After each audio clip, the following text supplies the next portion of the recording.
Hello, friends, and welcome back to Malicious Compliance Stories. Let's start our video with a story about grass, flamingos, and the sweet taste of strategic pettiness.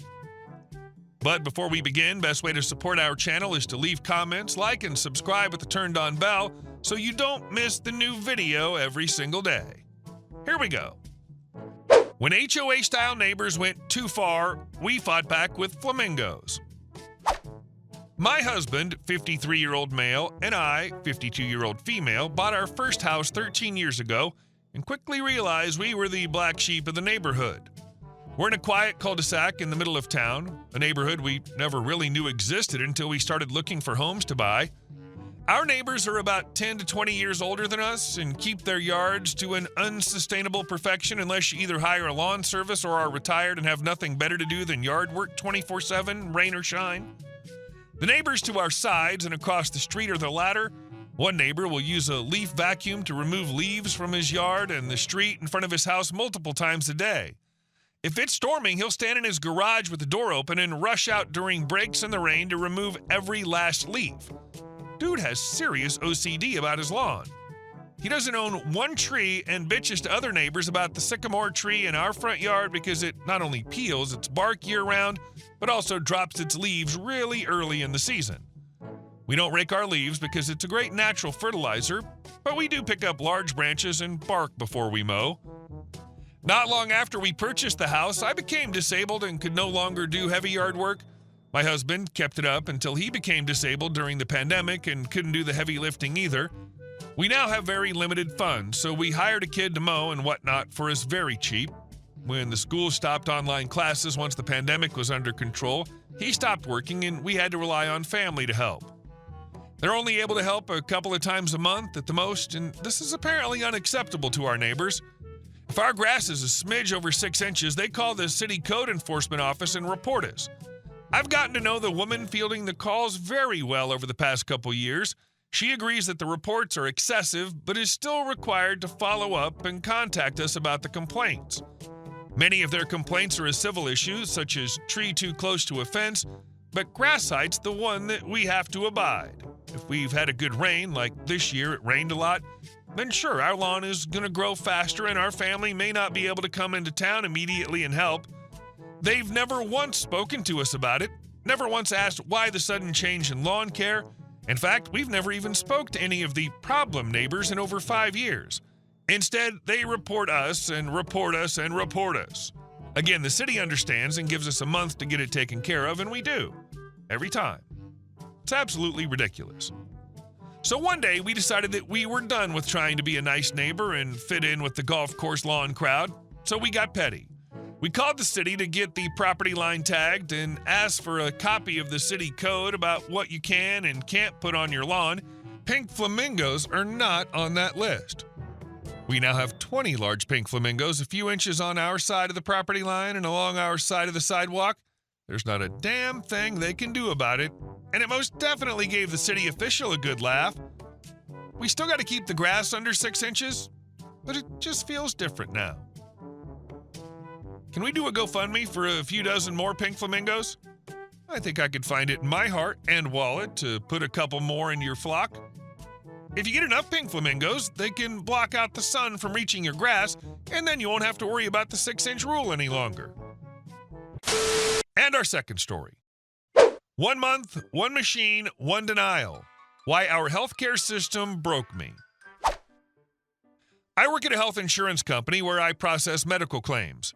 Specifically, I deal with durable medical equipment, DME, which includes things like wheelchairs, hospital beds, and in this case, oxygen concentrators.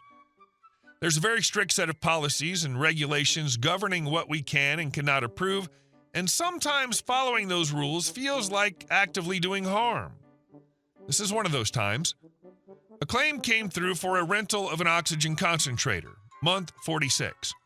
Now, for context, the policy set by the government, not my company, states that insurance will cover a rental for up to 36 months, and after that, there's a 5-year reasonable useful life cap. That means once someone's had the equipment for 3 years, they can't get a new one or even rent another until 5 years have passed since the first rental began. The idea is that the equipment should last 5 years. In theory, that might make sense on paper. In reality, it's a little cruel. This oxygen concentrator claim came across my desk for processing, and I reviewed the history. Sure enough, months 1 through 36 had already been paid as expected. That's the limit. But then I noticed something odd. Months 37 through 44 had also been approved and paid. That shouldn't have happened. According to policy, any claims past month 36 should have been automatically denied, but they weren't. Somehow, for nearly 8 additional months, someone had approved and processed those claims, and here I am assigned to month 46, just one more month. My job? Deny the claim, not question the past, not look at the history too hard, just process the claim I was assigned. That's what I've been told over and over again. Work your assigned claims, nothing else. So I did. I denied it. There's nothing in my job description that says I should fix the previous overpayments. No one's asked me to go back and correct them. Honestly, I hope no one does. I don't want to be responsible for undoing someone's lifeline, even if it was paid in error. That's the messed up part. I'm not even angry at my employer. This isn't their rule. We're a nonprofit administering government-funded health programs. The government sets the rental cap and the reasonable use duration. The government says no new equipment or rental until 5 years have passed, even if the person still desperately needs it. Even if their original machine broke down, even if it's oxygen and not something optional. So I followed the rule. I did my job, but I hated doing it, and I sincerely hope that none of my coworkers go back and correct those past problems. Someone out there needs that oxygen concentrator, and if they've been getting it for 8 months past the cap, it's probably been keeping them alive. I don't want to be the one to take that away. Healthcare reform isn't a political talking point to me anymore. It's a daily experience. A system where I have to choose between keeping my job and doing what's right isn't a system that works. You're not the villain here. You're someone stuck between a cold, bureaucratic wall and a very human need for compassion. It's maddening how the system treats life-saving devices like a spreadsheet checkbox. And our last story. The break-in that broke my family. A few months ago, my fiancée, Sarah, 27-year-old female, and I, 30-year-old male, were knee-deep in wedding planning. Like most couples prepping for the big day, we were juggling work, family obligations, and endless lists of venues, vendors, and everything in between. To keep things manageable, we decided to explore banquet halls outside the city. That meant more driving and long days away from home, but it also meant more peace and quiet. Or so we thought. One night, after an exhausting day of viewing venues and meeting with caterers, we pulled into the driveway just after 10 p.m. From the moment I walked in, something felt off. Sarah went straight to the living room to kick off her heels, but I headed toward the kitchen, and that's when I noticed it. The top lock on our back door was broken. We never leave it unlocked, let alone damaged. A chill ran down my spine. I double-checked every other entry point, then headed straight for my laptop to review footage from the security cameras we'd recently installed. Thank God we did. What I saw made my stomach turn. My 17-year-old cousin, Marco, who I hadn't seen in months, had broken into our house. He wasn't alone. He'd brought a friend with him. They spent over 3 hours inside, rummaging through drawers, raiding our fridge, swimming in our pool, and taking selfies like they were on vacation. They drank my dad's expensive cognac, left the half-empty bottle floating in the pool, and treated the place like a playground. But the real blow came when I realized what was missing. Gone was $1,700 in cash I had tucked away for vendor deposits. Gone was my Taylor 814 CE guitar, an irreplaceable collectible beauty I'd saved up for in my early 20s. And worst of all, gone were my late mother's diamond earrings. They'd been passed down to me after she died, and I'd planned to give them to Sarah as a wedding gift. Losing them felt like losing a piece of her all over again. I was furious. I called my aunt, Marco's mom, trying to stay calm. I laid out what had happened, told her I had video proof, and offered her a chance to make things right, return everything, no police involved. She was mortified, or at least acted like it. She promised she'd talk to Marco and make sure everything was returned within 24 hours. Well, 24 hours passed. Then 48. Nothing. By the third day, I was done playing nice. I filed a police report, submitted the footage, provided serial numbers, and listed the stolen items.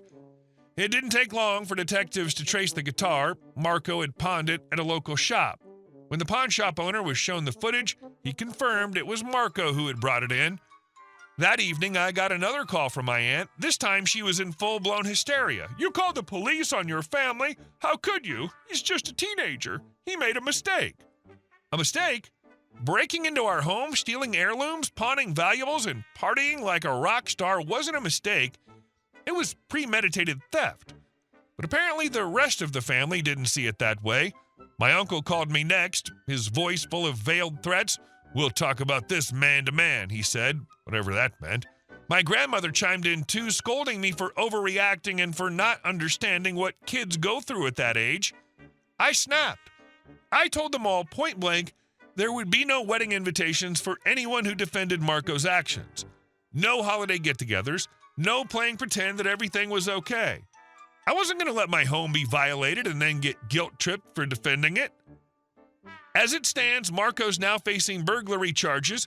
The pawn shop handed over the guitar, thankfully unharmed, and the police are still working to recover the earrings and cash. Sarah and I have changed the locks, added even more cameras, and made it very clear to the rest of the family that we're done tolerating bad behavior just because someone shares our bloodline. We've also continued planning our wedding, only now the guest list is a whole lot shorter. We're no longer interested in hosting people who think family is a get-out-of-jail-free card for criminal behavior. It's not just about revenge. It's about setting boundaries. I loved Marco like a little brother. I went to his soccer games, took him to movies, helped him with his resume, and this is how he repaid me? Nah, actions have consequences. In the end, I feel strangely at peace. Hurt? Yes. Betrayed? Absolutely. But peaceful, because we stood our ground. We didn't cave to pressure, and we didn't let guilt override our sense of justice. Family isn't just about blood. It's about trust, respect, and accountability. And as far as I'm concerned, anyone who can't respect our home and our boundaries has no place in our future. Wow, this one hit hard. And not just because of the betrayal, but because of how deeply relatable the emotional side of it is. You didn't just lose cash and valuables, you lost trust. And that's so much harder to recover than any guitar or earrings. Hey guys, thank you all for watching the video. I'll see you in the next one.